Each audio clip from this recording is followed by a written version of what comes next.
What's going on, guys? Welcome to CrossWalk.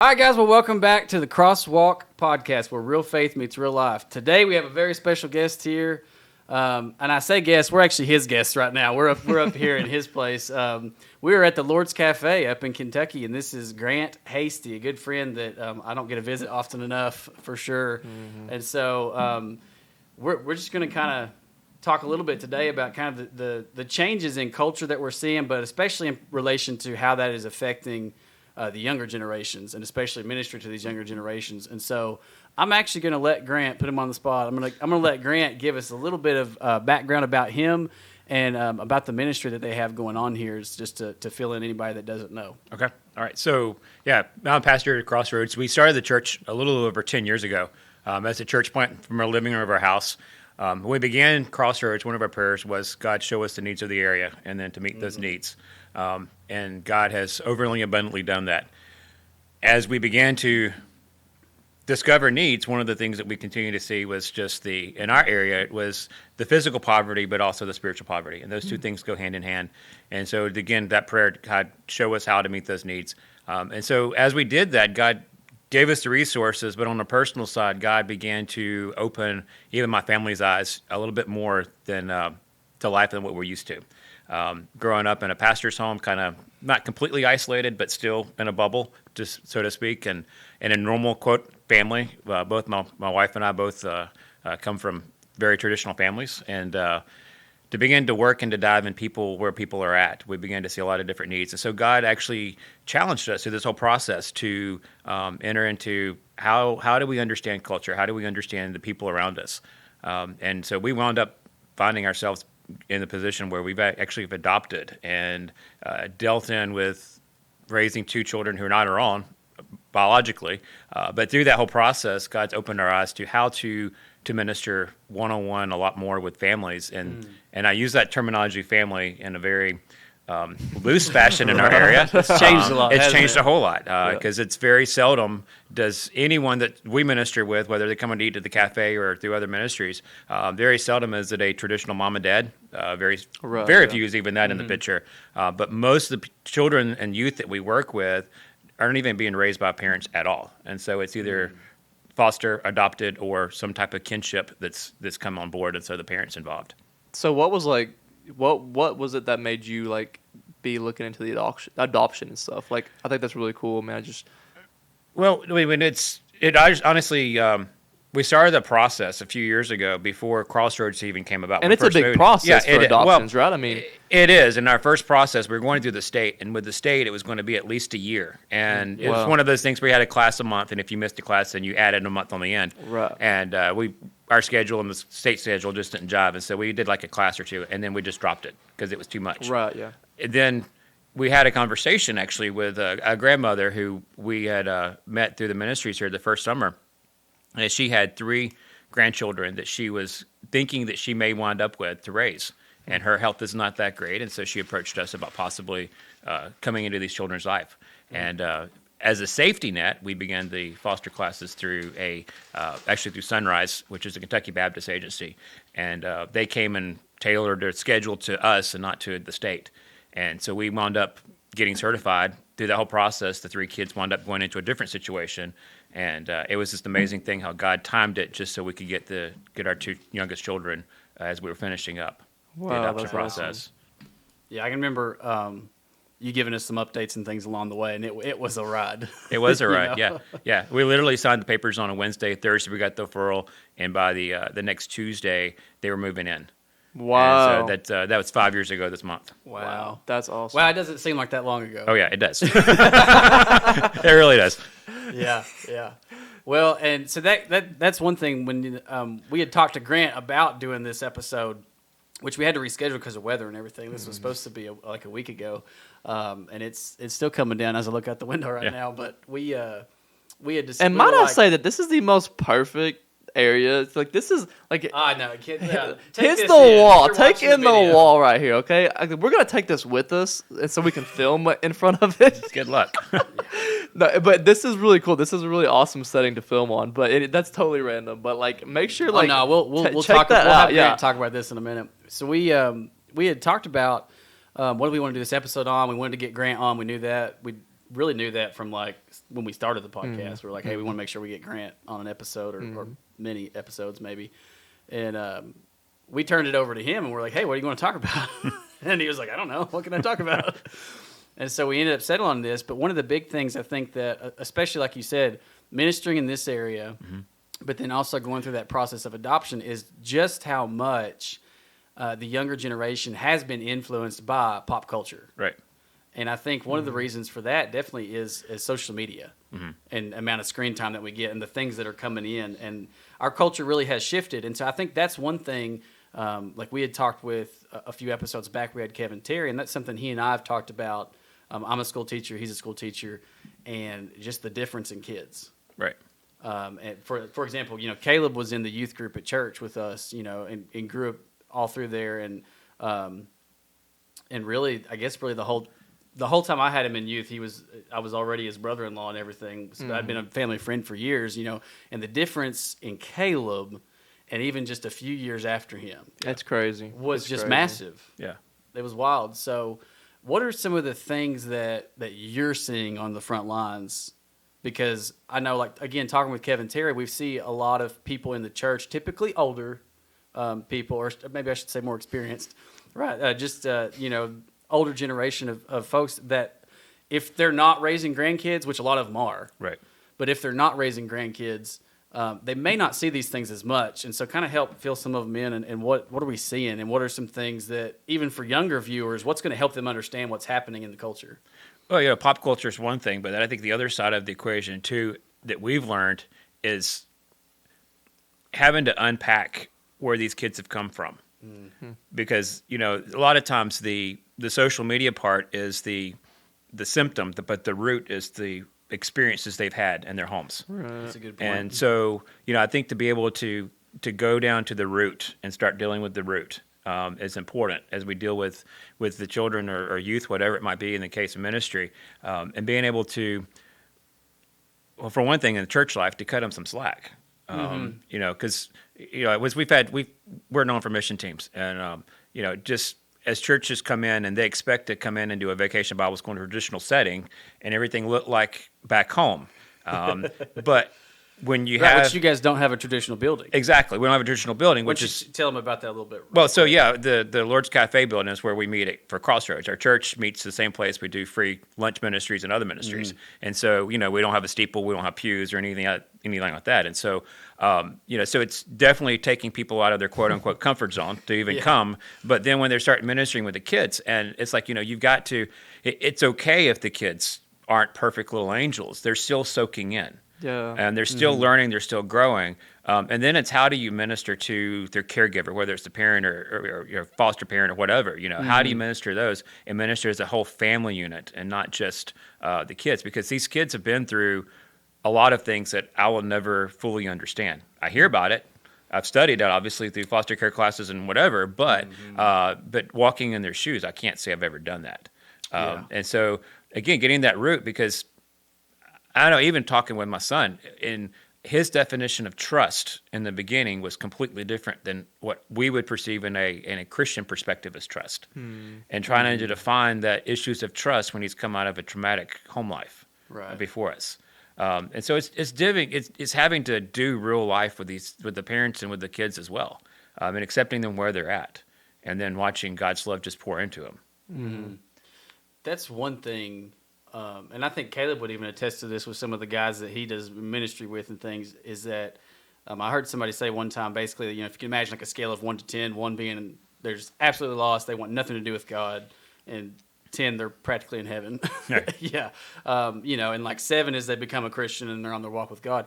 He's like, the average person used to be 30 years ago. They might be a 5 or a 6. Right. You just meet a lost person, random person who's not a believer or follower of Jesus yet on the street. They may already be like a 5 or 6. They're fairly close. You know what I mean? And they may still even try to live by some Christian principles, just culturally. Right. He's like, now your average person, especially in younger generations, so I'm talking like millennials or Gen Z, they're maybe more like a 3 or a 4. If that. If that. Yeah. If that. And so it's going to take longer and a bit more, maybe, like you were saying, one-on-one intentionality to move, to help them progress from, okay, I'm at a 2 or a 3, I almost want nothing to do with God, to being actually open to the idea of God, and then open to the idea that Jesus actually died for me too. Well, you've got this generation that's been hurt so much as well. And so for them to even receive love, they push it away. I remember my son, every Sunday sharing the gospel in worship, would get angry because he was pushing away. Right, It's not that he didn't realize he needed Jesus, but he was just pushing away the love of Christ. Yeah. And so I think that's a dynamic that we have to learn as a church in order to minister, because, the culture of church today, where everything's either plateau or declining on the majority of the churches, is because we're not being relational and intentional on reaching the families however they may look around us. Well, we live in like a really like sheltered, I guess, like bubbled world, you could say, like when it comes to like your feelings and your emotions, because like everybody like wants to dance around them, because like obviously like nobody wants to be hurt, but like now we've like developed this whole like sense of like you do you, like we've talked about so many times. But like one of the big factors and motivators for that is like the hurt behind that, because it's like, oh well, if I let somebody into my life, then they can hurt me, but if I can choose my own set of rules, like, then I can't be hurt. Or if I can choose my own set of stipulations for love, then I can't be hurt. And so it's like, really, like, if you think about it, I hadn't thought about it until just now, but like, really, if you think about it, it kind of comes back to that sense of just like mistrust and like that sense of hurt in our past lives, because we build up these walls, and then we want to make the rules, we want to make the stipulations, we want to, define the boundaries of what is love and our identity, and like that's a really big basis for a lot of the problems that we're seeing. Mm-hmm. Yeah, and I think one of the things, when I think about our culture and everything, to borrow a phrase from, I believe it's Carl Trueman, is a book I'm reading right now, is expressive individualism. And it's just what you're saying. You do you, I'm going to decide my own identity. Yeah. But he really pushes back on that in part of it, and he's saying, he's like, basically, I'm going to totally paraphrase. He's almost like, I dare you to try to define your own identity apart from your relationships. And it's like, okay, That's true, yeah. because That's nowadays true. culture pushes, and they're like, oh no, I want to, I'm gay. Well, okay, so that's you're defining yourself by a sexual preference or something. Again, that's still in relation to other people. Right. Or somebody says, oh, I'm a father, right, or I'm a pastor, or whatever. Even the roles we have in our jobs and things are, again, in relation to other people. And he's basically like, why are we pushing against that? That's actually how you form your identity. Well, It's based on relationships. because that's how we're created in the first place. Exactly. Exactly. And he is a Christian author, by the way, and that's what he really dives into. He's like, this is why. And so at what point are we just going to kind of stand up as a culture and say, okay, I think enough is enough. Like, quit trying to define yourself by not relationships. You can't do it. You actually can't define your own identity apart from relationships. And so, okay, well, if that's the case, then like we said, we've got to be willing to kind of dig down to where's the mistrust, where's the hurt, where are those things that are keeping us from finding that identity in Christ. Right. And those are not easy conversations at all. And one thing I've noticed, even here at the Crossroads, is when we first started the ministry here, everyone was really closed off. Through the years, and our mission teams that have been year after year have made this comment, how much more open our people are. They come in, the setting here is, come in for the free meal, but then as they're eating the meal, we're having relationship talks and finding out who they are and all these things. And so, our community now is a lot more open. I think it's a cultural shift we've seen over the past 10 years. But it is sitting down and being able and being willing to hear somebody share some very uncomfortable stuff, whether it's things that their kids are going through, their adult kids, with addictions or whatever, or maybe things from their past that they're dealing with, and why, how that's all coming back to surface now and how they're having to handle it.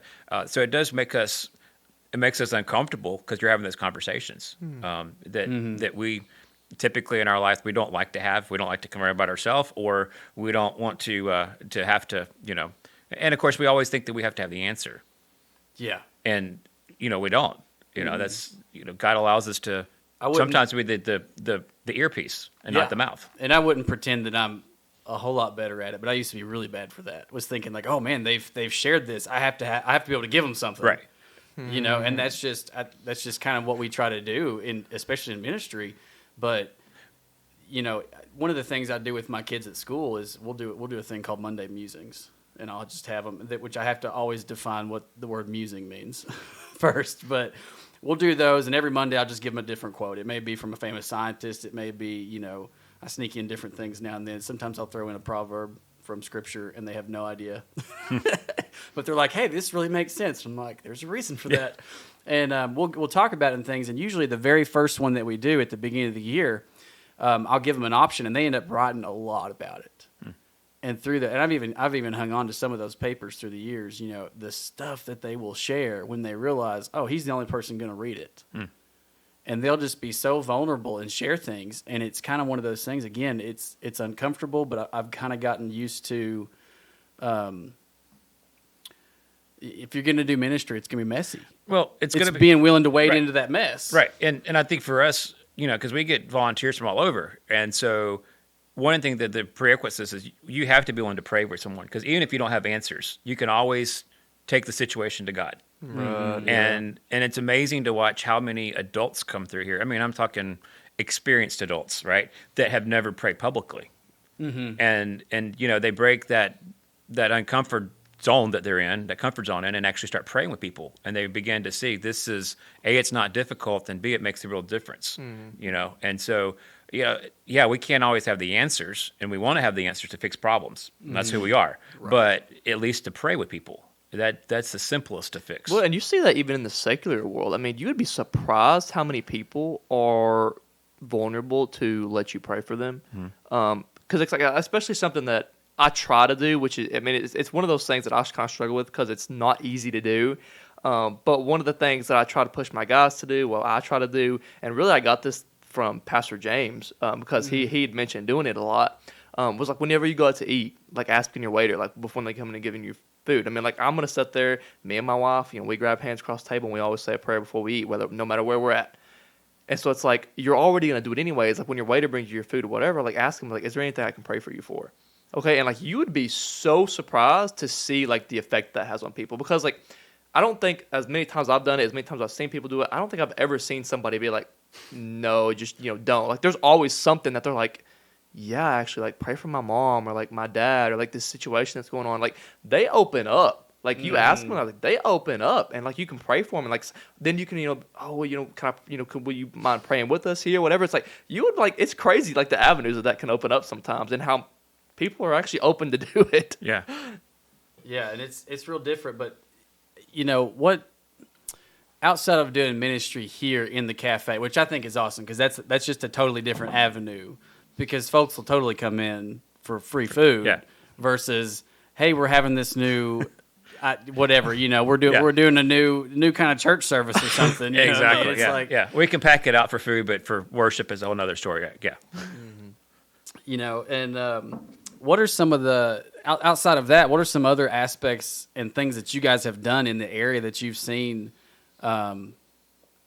success with, in terms of just being able to make contacts and reach out with people? Because that's the thing everybody's got to understand. I think the big shift, especially if you're a believer and you're listening to this and you're thinking, man, people just don't come to church the way they used to, or people don't respond to, we'll do revivals and things and people just don't come as much as they used to. Like, I think it's because we've got to understand, like, more than ever, we're passing out of a Christian culture. A truly authentic Christian culture. Yeah. We still have, especially in our area, we're a rural area in the Bible Belt. We still kind of have a bit of what we would call cultural Christianity that kind of still lingers in a way that maybe is not always authentic.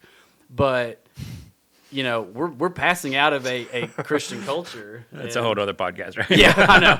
Don't get us started. I think that was really some of you asked us earlier. Grant asked us earlier why we started the podcast, and I think that probably is our answer. That was the answer. That's probably our answer, is that we've just seen so much cultural, inauthentic Christianity. So what are some areas where you've seen that have been successful being able to reach out besides just the cafe? Because people need to understand we are going to have to go to people more than ever. Right. And I think, again, going back to the original prayer, God, show us the needs. He gives us this building. We started in September. By February, we had the cafe building for food. Of course, it wasn't ready to open until June with remodels. But it's meeting people where they're at and showing them compassion. I mean, I go back to the Gospels, and that's exactly what Jesus did. Yeah. And receive people right where they're at. You don't have to have them do a checklist before they come through the doors to worship. Right. I always kid people, they, invite them to church and kid them around. So, we've got a very strict dress code, and they kind of get this, oh boy, here we go. And it's like, well, our dress code is come as you are.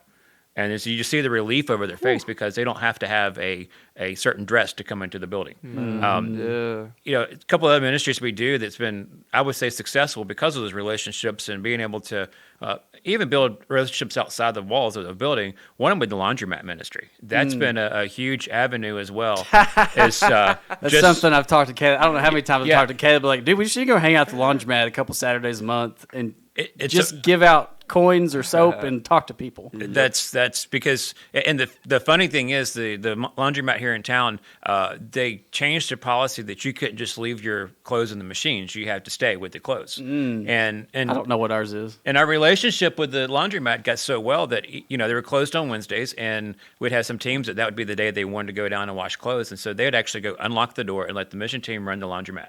Oh, wow. Yeah, and we actually had for a while, it kind of fizzled away because of dynamics on the other side, but there was actually a upstart of a church ministry from another church out of state. Happened at the laundromat. Some things have happened there with ownerships or whatever, but we still maintain that relationship. Our volunteers that come in and do that, and even some of our local members, when they go do that, they're blown away with how open people are. The relationships, one of my favorite stories about relationships is a couple of years ago, a lady came in, she did laundry ministry, she prayed with the lady, they connected because of similarities in stories, and she told me, I'll pray for you throughout the year. And she did. Well, she comes back in town a year later, and the first customer in the door was the lady she's been praying for her son. And she approached her and blew the local community lady away because A, she came back, and B, she still remembered the prayer situation. And she was able to share with her the answer to prayer for her son. And just those relationships are so simple, but going to where people are at. The other ministry that I think I would label successful as well, and right now in pandemic it's a little more difficult, is going to the adult daycare and just hanging out with those guys. And at the adult daycare, kind of give people a heads up. You got people who are truly believers, and so as volunteers, you get to go in and you get to hear how Christ has helped them through their physical or mental disabilities. Or you got people who are on the other end of the spectrum who are completely angry for God for what He's allowed them to go through in life. Yeah. And for the staff there, it gives them more opportunity to have people to be one-on-one with their clients. And that's been a neat ministry. That's one that when people are a little hesitant to go, we've never had in 10 years someone said, I never want to go back there. They usually go behind my back and go again without us knowing it. But it's just, again, it's meeting people where they're at. And even with the pop-up things we do here at the cafe, whether it's a block party or a giveaway. With our dynamic of our culture here, with the majority of the people unemployed, you don't have to have a Saturday afternoon event. You can do it at Tuesday at 2:00, and you're still going to draw a crowd. All you do is put the sign "free" out front. Right. So it's whether it's a block party or whether it's clothing giveaway or like the hair salon we have here, and people come in and cut hair. All of those are avenues to meet people where they're at in order to share the gospel. Yeah.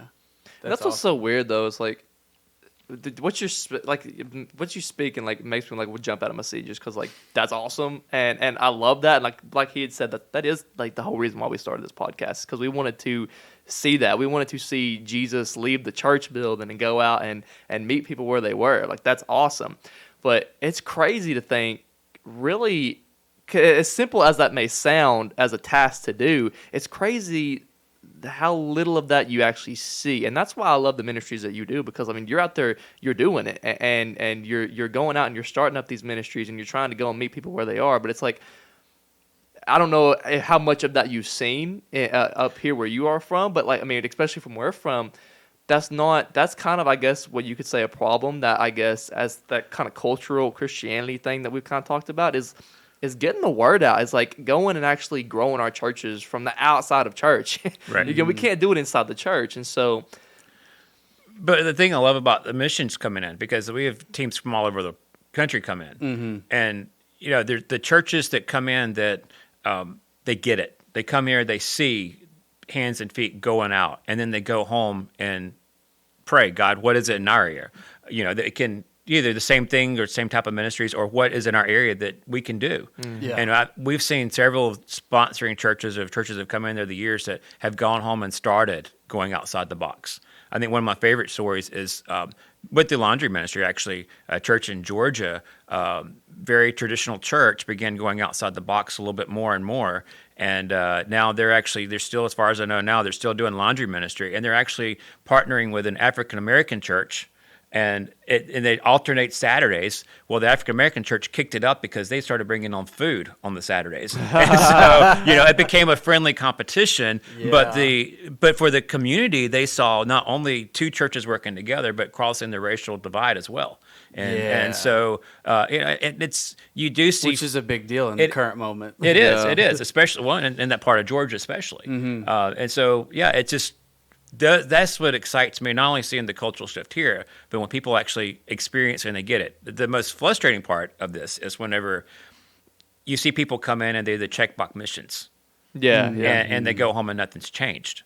And I think, that's one. And then, they come to help the poor people of Kentucky. And I always tell people, if you're coming to do that, just don't even bother. Well, I'll tell you what's even crazier. I mean, even because we're from a small county. This is a small county, and we actually a couple months back, I guess in the summer, we had actually had like a big mission group come into town, and we're doing some work on the what was that big building that they were doing that work on? There's a big group like that. They had those vans running around town. They were all like numbered and stuff. I don't remember. When was this? Like back in the summers, I think, like this last summer maybe, or not like 2019, like COVID, but like before like the world ended. but regardless, Wait, but we're still here. They were you talking about they're working on the were they working on the ministry center? The ministry center, the Christian Care Center down there? Yeah. They were working on Scott that. Christian Care Center. And they had all these buses coming in around, like all these kids and everybody working on it. And it's like, and this is kind of sad to say, but I think it was also probably a team from Georgia. It was crazy to see the amount of people that, I had friends that, we'd be talking like, oh yeah, that's a worship team coming in to, do ministry in Scott County stuff. And you'd be surprised how many people would look at you and be like, what's there to do in Scott County? And it's like, ooh, like this is our own home. This is our own hometown right here. Why are we not out there getting our hands and feet dirty? And it's like, we got people that don't even know there's work to be done. Like, well, and I that's think that's the big issue with, especially reaching the next generation, is we just kind of, like we had talked about, they just assume the gospel. Right, yeah. You have a generation that just kind of assumes the gospel, and it's like, oh, it's preached at church every Sunday, the church is open, we don't close the church, it's always there, like that's enough, is kind of almost, we don't say that out loud, but that's kind of the mentality. But even, when you do church out of the box, and you're inviting the younger generation to come along, to me, that's what makes church relevant to them. Instead of just another, we're coming on Sunday and I have to sit here in this pew and I have to behave for this hour or whatever it might be. But they're able to go out and experience and meet people and share the gospel. So would you agree like that might be one of our big problems of why we see young adults falling away from the faith as they come out of? Yeah, 100%. Because, and you've got the whole postmodern generation too, that it's just, they don't want another something to add to their plate. They're successful. They've got their toys with their family, whatever. They don't need to go to church. They've got everything they need. That's what they think. But I think the church as a whole has lost the fact that it's a relevant, functioning body. I mean, even going into the pandemic stuff, right? I mean, I think that's why churches were deemed unessential. Because it's just a gathering. It's nothing important. But, to be able to go and to serve and to be relevant and to be the hands and feet and to show the love of Christ, and you apply what you learn. Well, I'd actually read an article the other day that was stating stuff about how the like the high school age people that were coming out going into college, or even like the college age that were graduating and going into the workforce, how they were. It became really confusing because what you would think that you would see is people becoming, getting back into church and things like that. You would start to see like a different trend setting with those people because you would. I'm trying to remember exactly because it had like all kinds of stats and stuff with it, and it was a really interesting article about. And that was a trend for a little bit. Like there was actually a trend, especially of millennials, Right. going away from. I may have. And I'm kind of thinking probably more the upper range of millennials going away from church in their early 20s and things, getting married, having kids, and thinking, "Oh, I need to get back in church." Right, because of the kids. Because of the kids. Yeah. Not necessarily for me, but Right. It was important for me to go as I was growing up, so I want that for my child. Yeah. Right. Yeah. Which again feeds that cultural side of it, not the authentic. My kids need this because they actually need salvation because they have a desperate soul need for Jesus. But it's important in life. It's Right. just It was. That culture kind of just thought that the teenagers, that the young adults were just careless in their faith in a sense of just they didn't care. But it was actually a sense kind of what you were saying, that it was actually not the case. It was just that they actually are very caring about what's in their life, and that they are actually very good at prioritizing the things in their life. But it's the fact that the church isn't at all a priority for their lives. Right. And so they're not including it. And it's like, then it begs the question, it's like, how do you gain that relationship back to where you can make church a priority in their lives? Like, and I don't know. I mean, well, I think it's getting it back to the true meaning. I look at and this is something I've always found fascinating. That if you and I didn't take any Greek. Okay, I'm thinking you did, right? A little bit. A little bit. Enough to be dangerous. Yeah, exactly. I know how to use the tools. Yeah, exactly. That's me. I'm like, I know how to use a dictionary and a lexicon and get myself in trouble.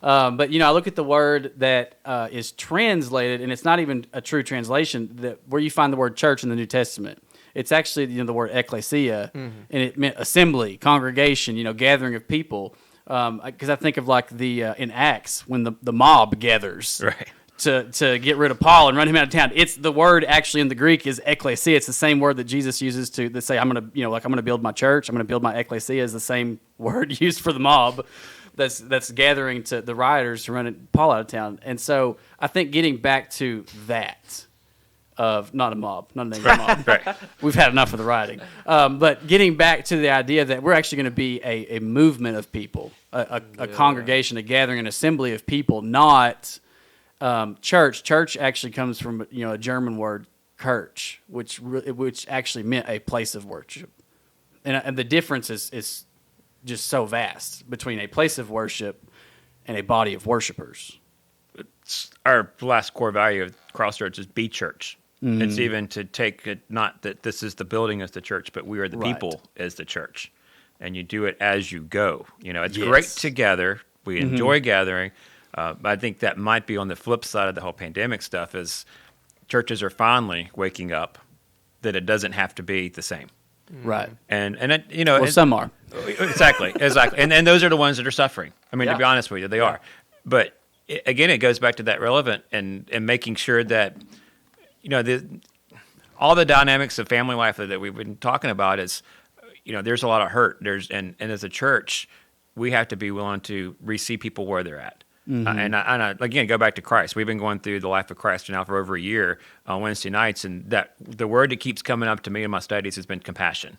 And that's just taking people where they're at. I mean, Christ even, to a certain degree, showed compassion to religious leaders. He also had a lot of issues with them, but at the same time, he didn't hold back.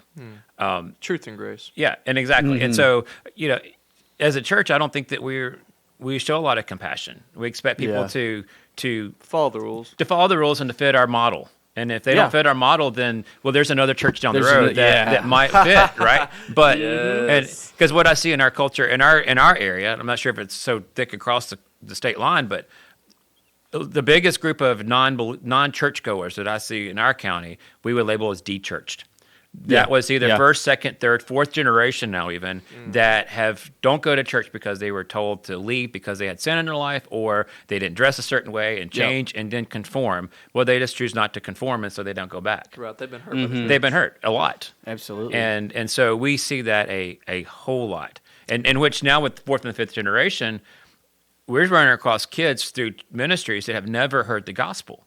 And even though we've got 70 plus churches in the county, that's wild. these kids have never heard the gospel. And that goes back to, we were talking with Kevin Terry a few weeks ago. And you know, Kevin, now these are Kevin's own numbers. It's not like there's been a poll or anything, but he's talked to a lot of churches and a lot of people and kind of crunched some numbers. And, you know, he says, and I'd be inclined to believe it, 70% of Scott County is probably unchurched. Now, of that 70%, like you were saying, a great many of those are what we would call de-churched. Right. At one point may have been involved in some of it. Some of them may actually even be believers. Right.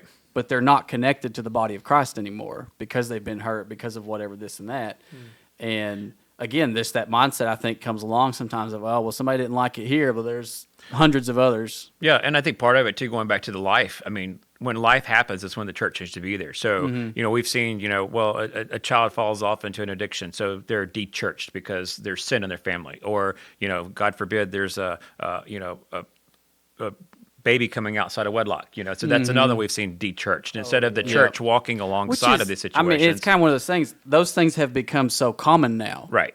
It's like not that a church could ever afford not to minister to those kind of needs. Right. But you really can't afford to now because, I mean, look at the statistics on, you know, teen pregnancy and just, well, even again, like you were talking about family being redefined. How many people are, you know, they have kids together, but they're not married. May not even be living in the same household. But there again, that goes back to the whole issue of the church because the value of marriage is so bad. And then, you know, marriage reflects the church. And so if we don't have a high value of church, we're not going to have high value on marriage. Right. And we see that time and time again where, well, it's why isn't it okay? Well, because Scripture says it's not okay, you know, and so we have to have a high value on both sides of that and to model that as a church. And again, let God do the changing. Yeah. You know. Well, like you said, Scripture says it's not okay because it says it models the relationship of Jesus and his bride, the church. Right. He gave his life for that. That's not let's just hang out and have the benefits, but not really make a commitment. That's all in. Right. And he says your marriage is supposed to model that. So that's why if you're not all in, you're not modeling what it's supposed to be. Right. And you know, in our culture today, I mean, to try to define a marriage in a family. I mean, when we first moved to Kentucky, one of the first families we ran across, and I use that word family, it was one man married to one woman, had his ex-wife living with him, and another lady living with him, and they had 15 children together. Wow. And you know, and I was in at Crossroads, I was in another church, and you know, that this family group, let's label it like that, began to engage like in Vacation Bible School. Yeah. And to a weekday feeding ministry. And I asked someone in leadership, I said, you know, hey, what would happen if they showed up at church? And the answer was, I don't know.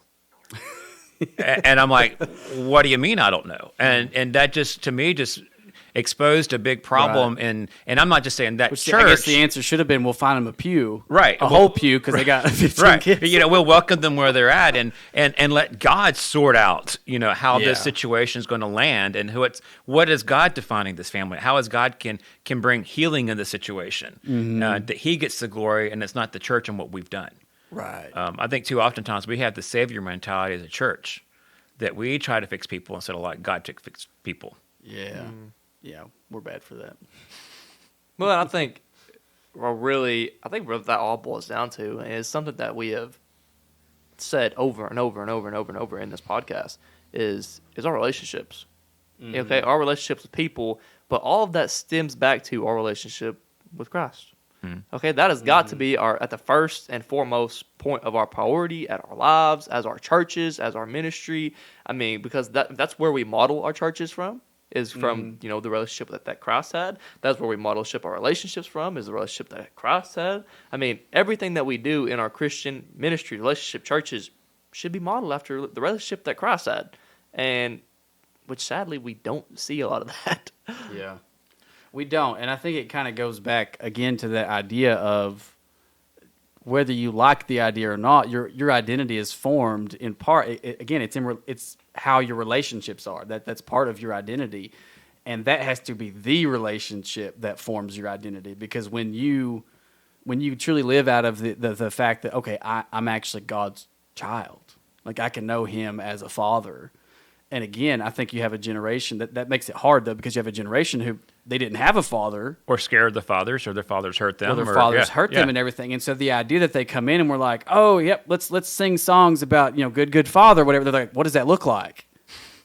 If he's anything like my dad, I don't want any part of this. You know what I mean? And so it's, again, being willing to meet people and through life and just conversations, show them what that relationship looks like, so that they can see, hey, oh, this is something that actually is nurturing. This is something that's actually good for me. This is something that is, we want them to want Christianity to be true even before they're ready to believe that it's true. Yeah, that's true. But I think that's where we have to live. Then it's a relationship again.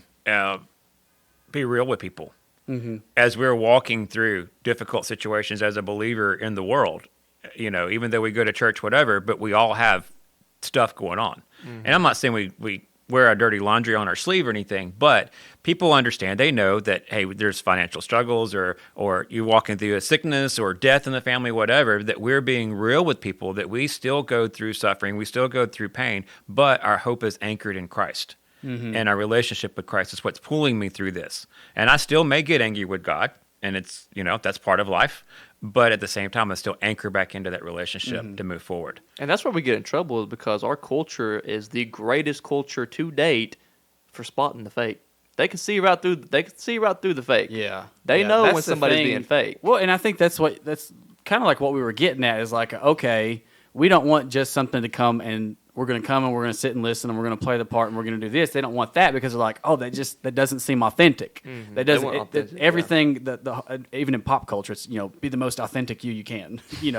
Look within yourself and find yourself and figure out who you're supposed to be, and then fully throw yourself into that and be the most authentic you. And so everything is this kind of that's premium that's assuming the gospel, taking the application for the gospel, yet without the gospel. Oh, they want to authenticate yourself, but it's like, as far as like this, as what Christians should do and what Jesus has done through authentication of yourself, let's take that part away from it and just do the worldly authentication. Yes, yeah. Let's just find who I'm supposed to be, not find who I'm supposed to be in. And it's Jesus. funny how much we see of that. It's like everything that the world's going after right now is like stuff that we can see has happened in generations that have followed the gospel, but they've just taken the gospel aspect out of it and just choosing.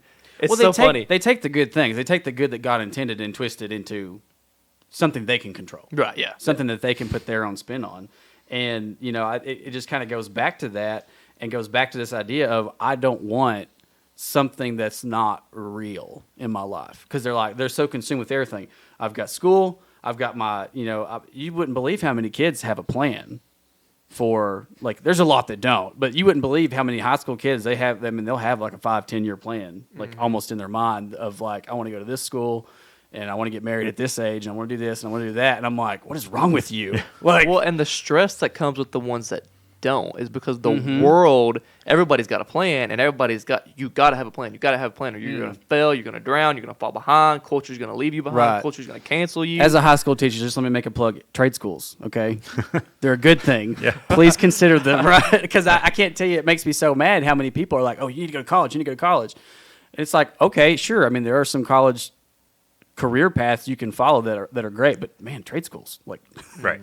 But so that's a lot of pressure on people who don't have that plan. Trust me, I've got 3 older. I've got almost 21 and 18 and 16 in the house is graduating next week. So yeah, I get that. So yeah.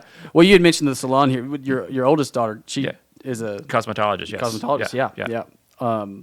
And so like, I'm so busy with this. There's so much pressure from culture to, one, figure out what my identity is, and then once I've said what it is, stick to it. Otherwise, I'm a fake. Figure it out, plan it out, stick with it, run through it, and everything. And so they're like, I don't have time for one more thing in my life that I don't see benefiting me in these things. They're like, and they are, like you said, they're so good at spotting something that's fake, that's not real. And so they need to see that authentically lived out faith. Yeah.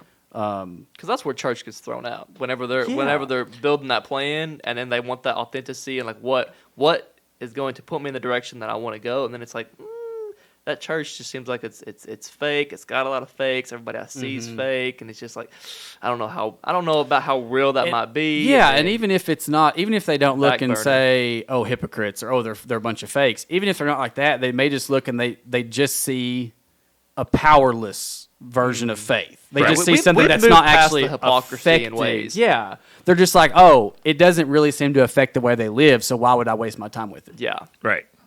Relevant. Relevant relationship. Yeah.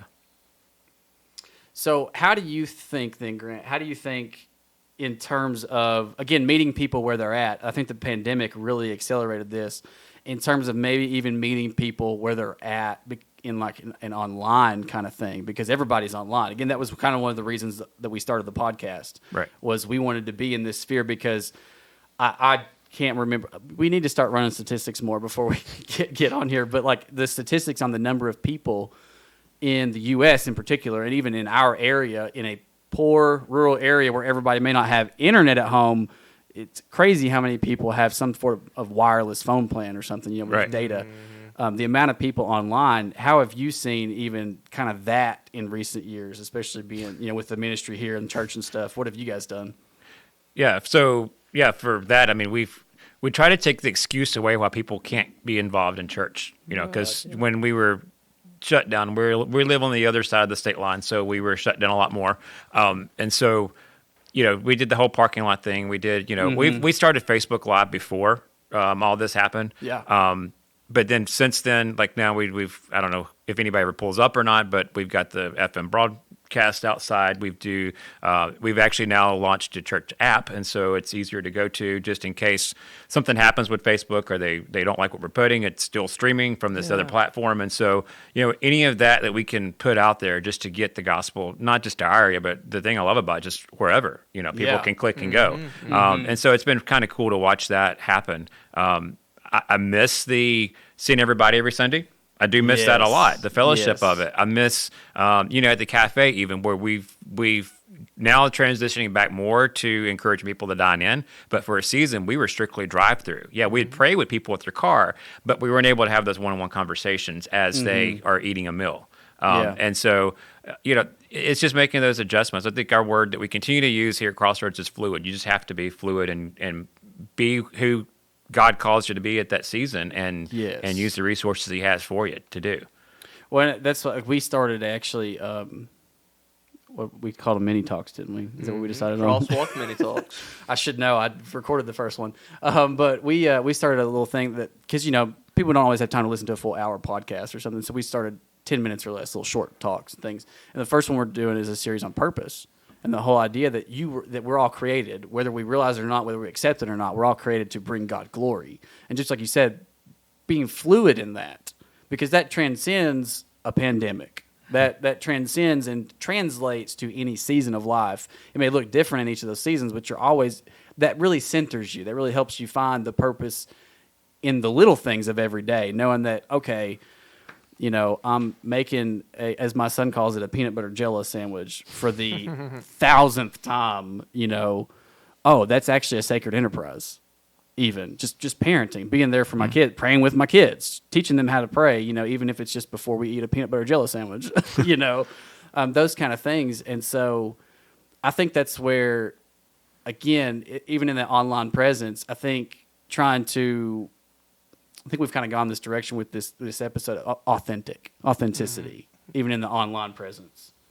Because I think, especially even online, people are like, oh, that just doesn't really sit well with me. Like, oh, that's fake, or that's if it's not authentic. Well, in the Christian church world, it seems like we demean the power of the gospel, because we don't really use the full advantages of how far and how vast it truly can be used, because we want to keep it close knit and just the way we've always done it. But it's like you had said, that fluid. It's like once you actually open up to the gospel, it is amazing how fluid the gospel really is. It can go in so many different directions. It can be, it's just the fluid of the gospel is actually immaculate. It's awesome.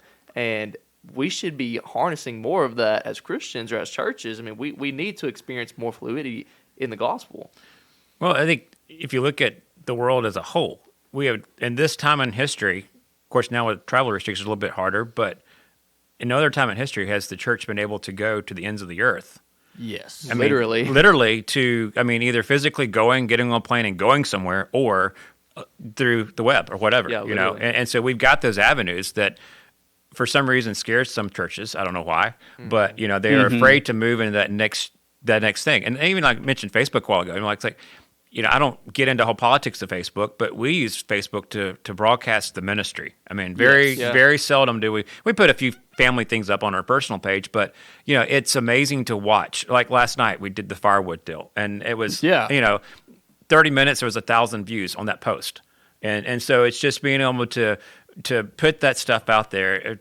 Since, hey, there's people that didn't have electricity still in the area because of the snowstorms or whatever. Yes. So how can we as a church just quickly get together and find wood or whatever and deliver it? And so, it's just amazing to watch how quickly that can spread through that avenue. Now, I don't agree with all their policies and politics or whatever, but that's a platform that I can use for the gospel and not even dive into that other stuff.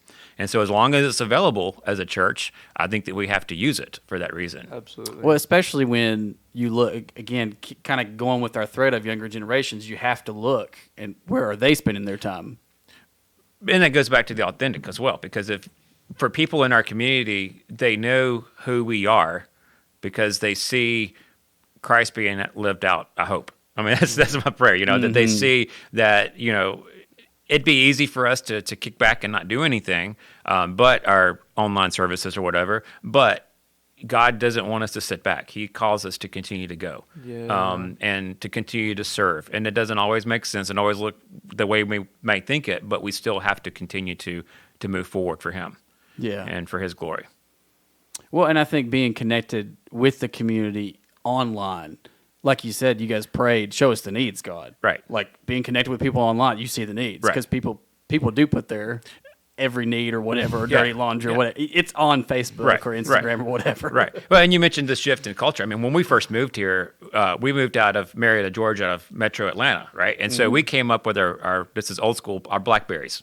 And so our T-Bone and Dash, I think is what we had. So it had the keyboard, and everybody kind of, what in the world do you need that for? I just need this flip phone. And now everybody's carrying around a computer. A computer, right? This 10 times more powerful than the computers had 12 years ago. Yeah. And so that has been a shift. But as a church, are we tapping into those resources and giving people an opportunity to use those for finding the gospel or for prayer or finding out what's going on that does make the church relevant to people and helps them to understand this is church. It's not, we want you to come in, we want you to gather. But, if you just need prayer, then come on by. Absolutely. And we're here. Mm-hmm. Well, I think doing the online well in an authentic way, it will lead to in-person gathering. Well, I think for some people too, especially post-pandemic, right? Whenever that is. Yeah, and our culture again with the de-churched, I've kind of kidded people around. When everybody shut down and went online, it was the perfect time for people to visit other churches without getting caught. Because they could go check out someone's worship style or pastor's preaching style or whatever. And then you also see, I've got friends all over that they're connecting with their church, but they're also watching us or two or three different other churches. Yeah. And so it gives people an opportunity to listen and to experience that. And, I love getting feedback. Like when the grocery giveaway line or whatever, somebody will come back and say, well, last week in the Bible study, you mentioned this. And so I know that they're actually not just a click on for a second and click off. Exactly. Hey, I got another number, right? But they're actually connected in. Yeah. And so that's really cool to get that feedback as well. Mm-hmm. Well, that also creates avenues for even the completely unchurched. Because, used to be you'd go and you'd say, hey, you come to church with me, Sunday. We're having church Sunday. Why don't you come with me? And they're like, no, I don't want to do that. I'm not about that. But now it's like, hey, I just sent you a link to a 10-minute video, dude, that literally just expresses the entire gospel, whatever the case may be. I sent you a link to a video. Or watch this video, dude. Check this out on my phone right here, or whatever the case may be. And it's like they could watch that, and we didn't used to be able to have that, but it's like that's a cool avenue to have. It's the new foyer. But the funny thing is, just kind of foyer. It is. It's the front door for your church now. That you may never get them to the door of a brick and mortar building, but they will do that. But you mentioned kind of the phone idea. Like when I was in Lebanon and Syria, it was funny because, and even India, having the complete Jesus film on a SD card in their phones. And so the church internationally has been doing that for years. Yeah. That's awesome. Because they don't have brick and mortar buildings. Right. And so they go and they share these SD cards, and that's how they're getting the gospel out is through electronic devices. Oh, yeah. Which makes it so much easier to get across even smuggle across, Right, truly exactly. smuggle across lines where that you're not able to just openly carry a Bible through and Right. talk to people like that. Right. That's awesome. So we're catching up to the world, I guess. Yeah, I would say so. Well, and I think we fell behind. I think we fell behind in definitely North America as a whole, but even now in the U.S., we're falling behind. We're not the number one sender of missionaries No. anymore. No. Like people are coming from Asia to America to the United States because they're like, oh, they've got a problem over there. Like they're not, and we do. Again, it's become a cultural form of Christianity that is just about doing things the way they've been done, and people are realizing that, and they're actually sending missionaries Well, to us where now. you know where that started. That started locally. That's like we talked about earlier in the podcast, where we had missionaries coming in and doing work in Scott County, Tennessee, and people didn't even know that there was work needed to be done in Scott County, Tennessee. That was from there. And so it's like it starts local, and then it grows and it grows and grows and it spreads, and all of a sudden you have an entire nation that just doesn't know that there's work that needs to be done here. And then you have places like Asia, like you're saying, sending people over to do the work for us, and it's like, talk about missing the mark. Well, I think the church has gotten lazy. I mean, I think that's part of it. I mean, you can look at church history, and We got comfortable. Well, when Comfortable. when the government became doing the social, I'm Yes. giving you all this funding, I'm giving you all this, and the church is, oh, that's great. They can handle feeding people. They can handle all these, and the church just stepped back and said, we'll just do our thing, and the physical needs are being met. To the point, Doubt, would you agree that there are churches that almost even, not just from a laziness standpoint, but almost even just, again, that idea of uncomfortable, it's like, oh, we don't really want to do that. There are programs for that. Oh yeah. I mean, they will absolutely, They will absolutely- shy away from Yeah. it and be like, no, that's not what we do. Right. They may Right. not say it that way, but that's kind of the But sometimes they mentality. do. Yeah. But sometimes they do, yeah. Yeah. But yeah, they push back, and they're like, yeah, there's a program over there. They'll send somebody instead of just trying to really meet the person where they're Yeah. at. And again, as a church, and I know we can't have all the answers to everybody. Right. But, I do need, I need to know what's around to be able to help support people and send them to where they can get help. Yes. But as a church, we have to meet as many needs as we can and depend upon God. And to I meet think the that's sources. a really big point. I think sometimes we use that as an excuse of, oh, well, we can't do for everybody. But like I've heard it said, do for one what you wish you could do for everybody. And I think that's something that you guys do here. Is you meet as many needs as you possibly can, and do that well. I mean, you're not afraid to, like you said, just jump into the mess and work with people and meet them where they're at. It's again, it's that prayer. When I moved to Kentucky 12 years ago, my life verse switched from Isaiah 55:8-9. My ways are highways, and you're higher than your ways. That was kind of my calling to ministry verse way back when. Moving to Kentucky in a whole different realm of ministry, that even brought us before church plant, James 1:5 became my life verse for wisdom. And praying in faith that God will give us wisdom. And I think as we are ministering to continue to have that, God, give me the eyes of Christ for compassion, but then match that with wisdom. Because the other statement you'll hear as well coming from people that, they'll look at the ministry and say, well, you get taken advantage of. Okay. Yeah, I was getting ready to go there. Yeah. And so, I rebut that with saying, we get taken advantage of even when we're not open. Right, Whether yeah. it's somebody saying something or whatever. And so if we were to take all that personal or say we can't do it, then we would never do anything. And we wouldn't exist. Because I think one of the things with Crossroads that God's taught me as well, with wisdom, with being fluid and all that, is how big His kingdom work is. Because all of this would not be possible without a partnership through the bigger, greater body of Christ. And that dependency, as much as I like to have control and as much as I like to know what's coming on the radar, that's not always possible. Matter of fact, it's very seldom as possible. But God always meets His needs. Yeah. Well, and I think that's another pushback, I think, from especially younger generations, is just that idea of, I got to surrender. Giving up that control of your life to Jesus, and I've been a believer for more of my life now than I've not been, and it's still hard for me to just that every day, like, oh, I got to surrender control. Oh, I got to give up control.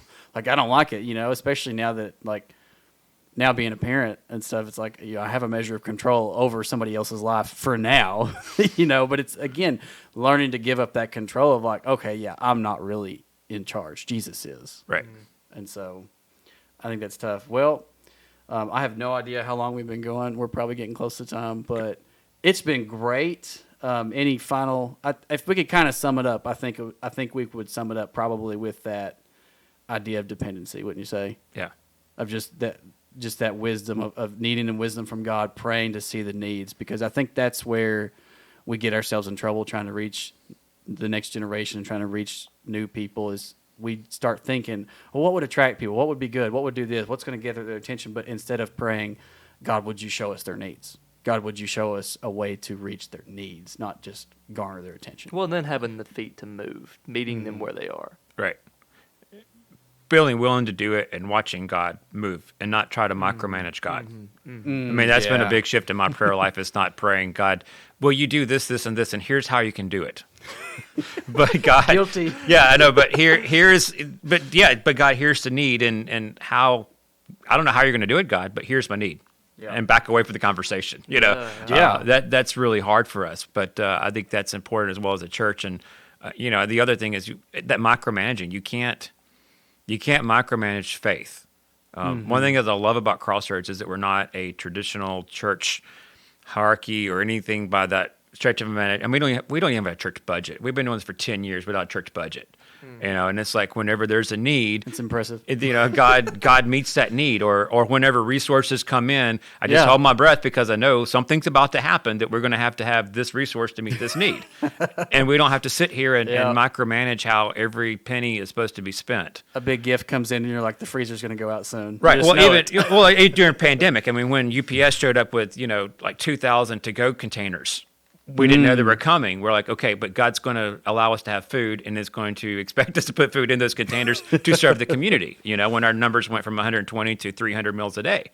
And so, we see God all over those things, and I can't micromanage God, nor do I want to try to. But that's the authenticity we talked about. That's that dependency that is truly an adventurous lifestyle of following Jesus. And that is what I think people are going to look at and say, oh, that's exciting. That's actually really cool. And I think that's what millennials can spot a fake in that, and Gen Z can't, and they're going to say, oh, no, that's real. That's authentic. I want to find out more. Yeah, the scariest thing for me as a pastor is if God was to call me back to a traditional church setting. Because of living in a life of faith like this for 10 years. I mean, like the cafe, we've never shut down because we've not had food. God has always That's amazing. provided. And, for this building, getting back to this real quick, we're the longest single ownership of this property since the 80s when it was built. It kept the same name for a while, but different owners. Dang, that's That's amazing. So for That's 10 years, amazing. we've been free meals. No, that's awesome. It's really awesome to see And the how power many of God work conversations like have that. come. Couldn't even count. Couldn't even count. That is amazing. But I can tell you, almost every single person has been prayed with. Mm-hmm. And the gospel's been shared multiple times. That's amazing. That is amazing. Grant, thank you for joining with us, man. We really appreciate you coming out. I know it's snowy and the roads are bad, and we've been trying to do this for 2 weeks now, but we really appreciate you coming out and doing this with us. I think people will really get a kick out of it, and I think it'll be good for them to listen to. And I hope it spurs some people on again to that idea of authenticity and that dependency. And maybe we'll start praying, God, show us the needs in Scott County and give us the feet and the motivation to go do it. Absolutely. Guys, check us out on YouTube, on Anchor, on iTunes Podcast, Spotify, anywhere you get your podcast at. Check it out. Hope you guys can like, subscribe, maybe even leave a review so we can hopefully get the gospel out and as far and as wide as possible, because we want to share the gospel, man. That is our main priority, our main goal is we want people to hear about Jesus. We want people to come to know him and know his love. So thank you guys for joining with us. We'll see you guys on the next episode. Thank you for listening.